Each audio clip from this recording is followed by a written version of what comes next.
There's actually a scene where a lady gets stabbed to death by a mascot bird that was sitting on top of a delivery truck. So I'll just leave it at that.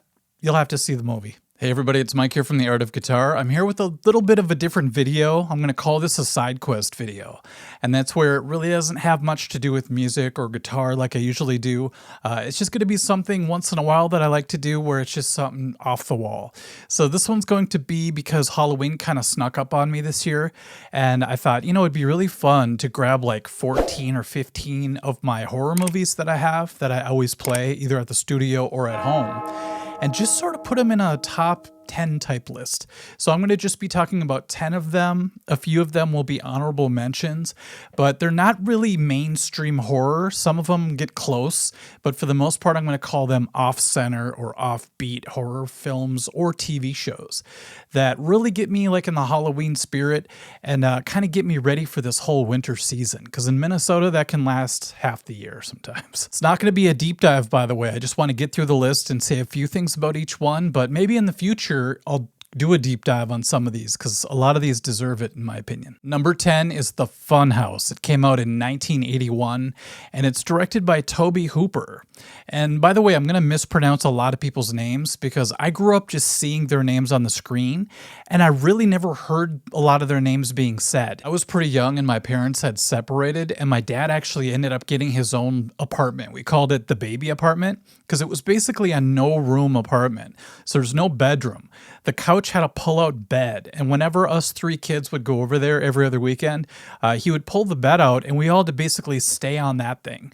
But what was cool was he had a TV, and it was connected to cable, and that was a huge deal back then. So all of a sudden, we have all these movies we could watch, plus MTV, and that was a huge turning point in my life as well. Well, one night they all went to bed, and I was the only one left up, and on the TV suddenly came the movie The Funhouse, and I remember being so scared, but nobody else was awake, so I was just kind of left alone to watch this thing. It was so freaky. Of course, fun houses are already creepy enough. A lot of people freak out about clowns. Whenever I see a fun house, I get a little bit freaked out because of this movie. Seeing it so young didn't help. And one thing that really sticks with me is the end of the movie. By the way, there might be some spoilers in this video. When the monster gets caught in those gears and is screaming and howling, and it's one of those things where I had to look away. And when I shut off the TV and tried to go to bed next to everybody else, I couldn't get it out of my head. I just kept seeing that scene playing over and over again, and I saw it recently, and it's just as freaky. Although now the mask looks a little more obvious than it did when I was a kid. Number 9 is House of the Devil, which came out in 2009, and it was directed by Ty West. He really loves that late 70s, early 80s aesthetic. So when you watch this film, I first of all thought it was from the late 70s when I was watching it. He actually filmed it with 16mm film to really capture that authentic look. The main character's name is Samantha. She's being played by Jocelyn Donahue, and she really carries the movie. She has to, because most of the scenes are just her. Although there are some really cool cameos in this movie by Dee Wallace. You may have seen her in many movies in the past. I think of her mostly in Cujo. Mary Warrenoff is in it as well. As soon as she appears on screen, the movie just kind of takes on this new vibe. Okay, this is serious business. And then Tom Noonan's given off Phantasm type vibes. So if you know the movie, you know what I'm talking about. Something I really love about this movie is, besides the feel of it, is that it leaves a lot of space. So there's a lot of times when really not much is happening, but the entire time it's slowly building to something. And it's not just full of a bunch of jump scares. There are some, but they're very meaningful when they do happen. One which actually involves Greta Gerwig, who's actually in this movie as well. So I won't give that away, but be sure to check out the movie. I really think you're going to like it if you're into that late 70s, early 80s type horror. Number 8 is Trick or Treat. This is kind of an obvious one, but it wasn't like a mainstream hit. It came out in 1986, and all I remembered when I first saw it was that's Skippy from Family Ties in the main role. There are a couple huge cameos in this movie, one from Gene Simmons, who plays a DJ, and I guess he based it off of Wolfman Jack. He did a great job in that. Gene's actually a really great actor. And then you have Ozzy Osbourne, who plays a really ridiculous role that I think you're really going to dig. We have Tony Fields as Sammy Kurt, and when you watch it, it really relates to people in my generation who grew up around the Satanic Panic, where all of a sudden you're playing a Motley Crue record and you think you're getting possessed by it because people say if you play it backwards, you get like satanic messages and stuff. So it kind of has that vibe to it. It almost has like an after school special type feel too. Just the whole thing with Skippy being in it. And it's kind of a cautionary tale to, stay away from demon possessed records. You'd think we'd learn our lessons by now. My friend Scott, who's from Backstage Community Forum, we actually did a watch along and we sat down and we put it on the TV and I recorded our reactions to it, kind of like Mystery Science Theater. But YouTube wasn't having it. Right away, they copyrighted it and they're just like, nope. This cannot be shown anywhere. I still have it somewhere though, and somehow I'm going to get it to you guys one of these days. Maybe through Patreon, so maybe sign up for that. Number 7 is Sleepwalkers, which came out in 1992, and it's one of those movies that I saw 3 times in the theater. I'm not sure, well, actually, I am sure why. It's because of Machen Amick. It's based off a Stephen King novel, and what's cool about it is it just has this great feel to it. Like, there are some Stephen King adaptations that have this sort of campy, comfortable feeling to them. And this is one of those movies. I think it's because Machen Amick's character is so sweet in the movie, and she works at a movie theater. Suddenly this guy named Charles shows up and he ends up being not what she thinks he is. See, I'm trying not to give too much away, but another highlight in the movie is Charles's mother. Come in, Dad. I have something for you. Played by Alice Krige. And, like other Stephen King movies, there's some really interesting tension within family members. I'll just leave it at that. You also have Ron Perlman in this movie, which really grounds it. And then you have some really wild cameos. I mean, Stephen King, he loves to do that with his movies. But you also have John Landis. You have Clive Barker, and you have Tobe Hooper, who you just talked about. So it's kind of cool to have these legendary movie directors and writers, suddenly making cameos in these not so huge movies. I believe that's the first movie where I saw Machen Amick, and then later on, I checked out Twin Peaks and saw her as the waitress, and now fell in love all over again. A lot of people dog this movie because it's got some not so special effects.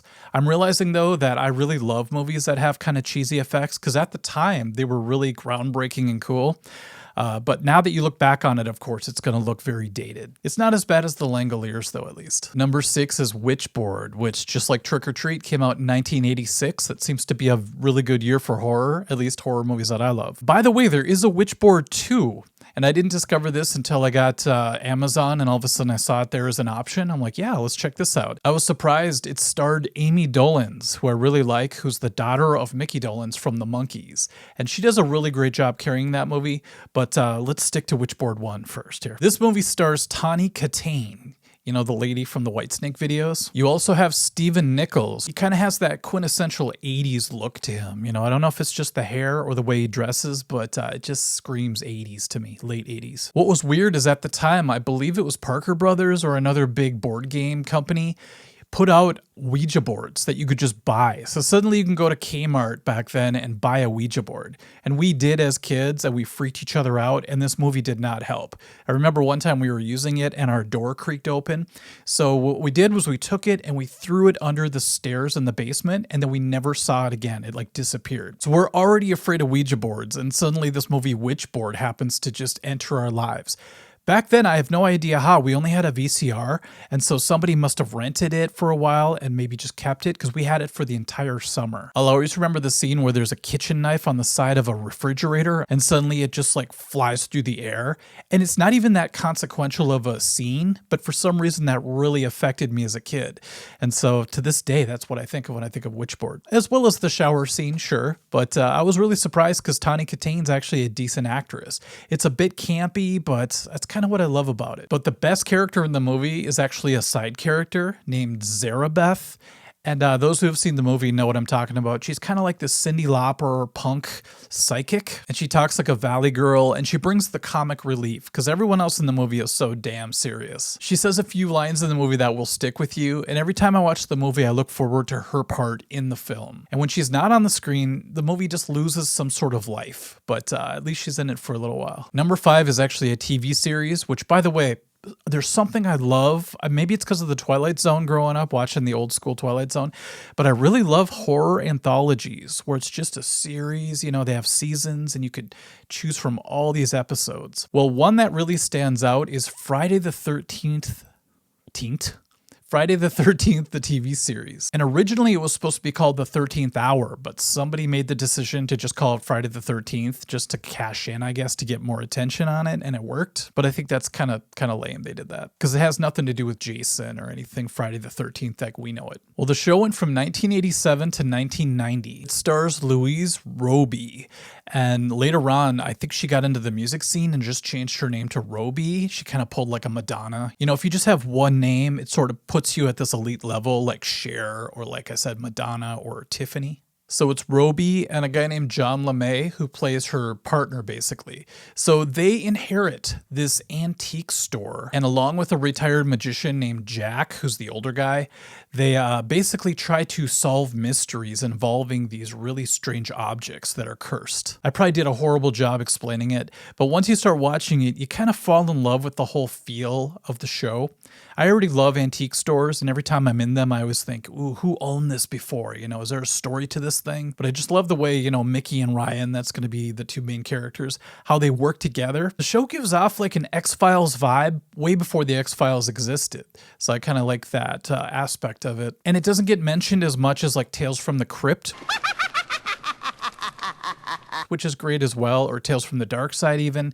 But I'd have to say, once you start to watch it, give it like 3 episodes, I think you're really going to learn to love it. Now, I talked a little bit about campy movies that have sort of a comfort feel to them, and the next one really encompasses that. Number 4 is Silver Bullet. It's a 1985 movie, and it's another one by Stephen King. This one has some big names in it. You have Gary Busey as the crazy uncle, and we have Corey Haim actually is in it as well. You might know Everett McGill as well. He was in the movie People Under the Stairs. I always think about that, which is, by the way, another great movie, but it did not make my list. The movie gives off kind of this Twin Peaks type of feel. Everything from its corniness in some parts, but overall, it's kind of that small town feel where it's just like, crazy things happening in a small town. Everybody knows each other. There's a lot of scenes in this bar, and it reminds me of a lot of little bars we used to play at whenever I was playing in country bands. But to me, the best part is when Crazy Uncle Red, Gary Busey, gifts a motorized scooter because Corey Haim's character Marty is in a wheelchair. And so he makes him this incredible vehicle that he could it's like a scooter that can go 50 miles an hour. I'm not sure how fast, but it's called the Silver Bullet. Aptly. And the way they film it is so cool. You actually feel like you're the one who's driving this thing. And the movie is based around the idea of a werewolf. So it does have ties to like, ancient horror. And so, mixed with the campiness of it and the strength of the actors, this is really one you don't want to miss. It's sad that people don't talk about it as much as they should, in my opinion, but it's well worth the watch. When you're a kid, you love the idea of being able to fight monsters and be able to get away. And with the Silver Bullet, riding that thing, you have a very good possibility of outrunning the bad guys. Now, these last 3 movies are movies I'd love to take with me on like a desert island. If I had to choose just like a few campy horror movies, I would choose these 3. Now, this one sounds mainstream, but it's really not. Psycho 2. A lot of people obviously talk about the original Psycho because, it's the OG, obviously, but give Psycho 2 a chance if you haven't already. It really dovetails off the first movie, and suddenly you have the sister of Marion, who's the lady who got killed in the original, movie in the shower, infamous shower scene. You have her sister trying her best to keep Norman from walking the streets. So she's in the courtroom, she's trying to yell at the judge, trying to get him to reverse his decision to let Norman free. And basically it shows Norman's attempt to try to readjust into society. And it's realistic, if you will. And he tries to work in this diner. And once again, it kind of has this small town feel to it. And then he meets a waitress who, to me, makes the movie great. It's Meg Tilly. You may know her sister Jennifer Tilly from the Chucky series and a lot of other movies. She's in Liar Liar too, which is a great comedy. And she plays such a sweet character. She's empathizing with Norman, but she's also a little bit scared because she knows his backstory. And that tension is really cool throughout the movie. And then you have Dennis Franz as well, and he plays a character named Toomey. And he's just a thorn in the side of Norman, along with Marion's sister, of course. So everyone's trying to basically to get to Norman. And here you have Mary, played by Meg Tilly, on his side. There's a really sweet scene in the movie where, Mary is holding scolding Norman because he's freaking out a little bit. And he says the worst line ever. I don't know why you would ever say this to a girl, but he's like, yeah, you smell like toasted cheese sandwiches. I'm like, this is why you're alone. This is why you're obsessed with your mother. Okay, but that's all I'll give away. You'll have to watch the movie for the rest of it. Number 2 is Amityville, It's About Time. And it's also called Amityville 1992. I'm not sure why that is. Maybe it was a foreign release. They called it that or something, but I know it is both. I actually own a signed copy of the DVD, and whoever, I bought it from on eBay also included these photos of 2 of the cast members actually signing the DVD. So I thought that was pretty sweet. There are a lot of Amityvilles out there. And to me, the scariest one besides the original is Amityville 2. If you've seen that one, you know what I'm talking about. That one is just raw. It's hard to watch that one and not get a pit in your stomach half the time. But Amityville 1992 has a lightness to it. So the feel of this movie kind of carries over from the late 80s type of feel.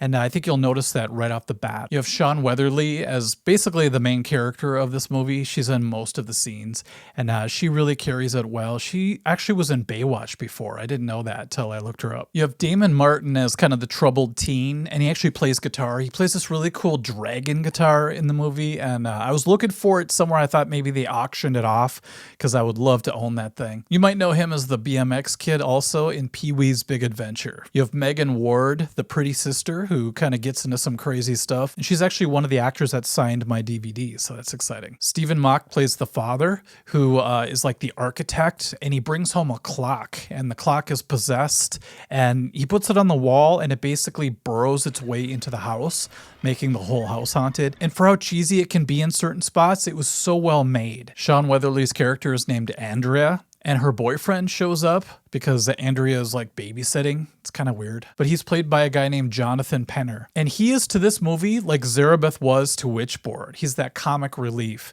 And when you watch it, just how spazzy he is and some of the lines that he drops are just so classic. By the time you're done with this film, you're going to think you just had a fever dream. It's so bizarre. There's actually a scene where a lady gets stabbed to death by a mascot bird that was sitting on top of a delivery truck. So I'll just leave it at that. You'll have to see the movie. Before I say number 1, I just want to do some honorable mentions, I guess. And these are movies that I own that didn't quite crack the top 10 list, but I love them anyway. First one is Stigmata, and this was made in 1999, which I believe was a magical year for movies. It stars Patricia Arquette, and one of the reasons why it didn't make the list for this Halloween season that we're in right now is because I don't really like spiritual movies when it comes to Halloween.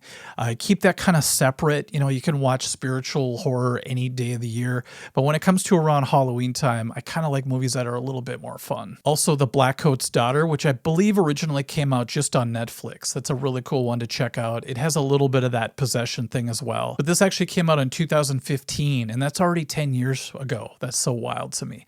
But very good performances. A lot of bigger actresses are in it. And I think it's one of Lucy Boynton's first breakthrough movies. And then you also have Emma Roberts. So a lot of big names in this one. It's worth checking out for sure. Speaking of fun horror movies, The Cabin in the Woods is one of my favorites. It came out in 2011. And I'm kind of blown away looking up all the dates of these movies because some of them feel like they just came out like 5 years ago. That one's great for any horror fan just because of the amount of creatures in it and the way it's all put together in a very intelligent way. Definitely check out The Cabin in the Woods if you haven't seen that one yet. Now, this one doesn't make too much sense because it's almost Halloween, but Black Christmas from 1974 always puts me in like the winter horror mood. And just the way things are going, every time it's Halloween, Christmas is just like right around the corner. I mean, they're already putting up Christmas decorations at our local grocery store. It's like they keep skipping past these holidays now and trying to get to Christmas. So to get in the holiday horror, I would say check out Black Christmas if you want a head start on that holiday. Margot Kidder and Olivia Hussey are in it, and it's just one of those classy classics, if you will. Okay, we made it to number 1. And it's one that I play out there in my studio lobby almost all the time. Every time I have students come in, they're like, why do you always play the same movie? It's because it's like a comfort movie to me. It's called Brain Scan. Came out in 1994. It stars Edward Furlong, you know, the kid from Terminator. T. Ryder Smith as Trickster. You know what's great if there's a trickster in the movie? You have Amy Hargraves as Kimberly and Frank Langella, I don't know how to say his last name, but as the detective. He's so good at what he does. When he's like questioning Edward Furlong, I felt like I was the one who was in trouble. He's just got that presence, you know? So Edward's character in the movie is named Michael, and good name. There's a short list of films that I've seen 3 times in the theaters, and this is one of them. This movie really captures a certain time period to me, you know, the early 90s, and they do a really great job of it. But there's also some high-tech elements to it. So in the movie, Michael is basically obsessed with gaming, and he happens upon this one game called Brain Scan. And I won't give too much away, but what's great about it is as he's playing it, he thinks he's in a game. So he does all this crazy stuff you would never do in real life, like basically murdering people. But when he realizes that it's not a game, then everything goes nuclear. And I really loved how they did the first person camera, you know, when he's sneaking around and he thinks he's in a game. And you really feel like you're immersed in the movie, like you're actually him going through it. He has a crush on his neighbor. And I think a lot of us can relate to having a crush, like an awkward crush on somebody, and not really being able to tell them. And that's a big part of this movie as well. He has a best friend named Kyle, who's a bit of comic relief for the movie. You could tell I really think that's important in movies. Movies that get too serious all the time and there's no way to relieve that pressure, it can be good, but it's not my favorite thing. And what should have been comic relief, Trickster, is actually almost too intense to be comic relief. He's more like this animated character who's just in your face the whole time. But that's important. The role he plays, he's supposed to be like that. So he's just way over the top, and that's great. When the character of Michael realizes that he's in trouble, you really feel for him. You feel like the whole world is crashing in on him. And so I won't give it away, but you got to get to the ending for the payoff. Once again, the special effects are not so special. There's a scene where Trickster comes out of the TV, and today it looks horrible. But back in 1994, I thought it looked incredible. I recall showing the movie recently to somebody, and she laughed when that scene came up. I'm like, hey, they didn't have too much to work with back then. So that's it. Number 1 is Brain Scan. Definitely a movie I would take with me if there was a fire and I only had to grab one DVD or VHS. It would be Brain Scan. I have it on both. I wonder if they have it on Laserdisc anywhere. That'd be crazy. Okay, so those are my top 10 of the movies I grabbed for this video. There are tons more out there, but I thought I would just limit it. Otherwise, this video would be like 3 hours long. But maybe in the future, I'll talk more about the entire scope of my collection. But in the meantime, in the comment section, if you guys can leave me what your favorite Halloween movies are, just horror movies in general, that would be really cool. Thank you for entertaining another side of my life, which is horror films. You know, mostly it's music, but my whole life, ever since I saw The Exorcist at age 7, I've been intrigued almost to an unhealthy level with horror movies and all things horror. So, okay, everybody, thanks for watching. We'll catch you at the next video. Happy Halloween. It depends, I guess, when you watch this video. And we'll catch you at the next video. Thanks. Bye-bye.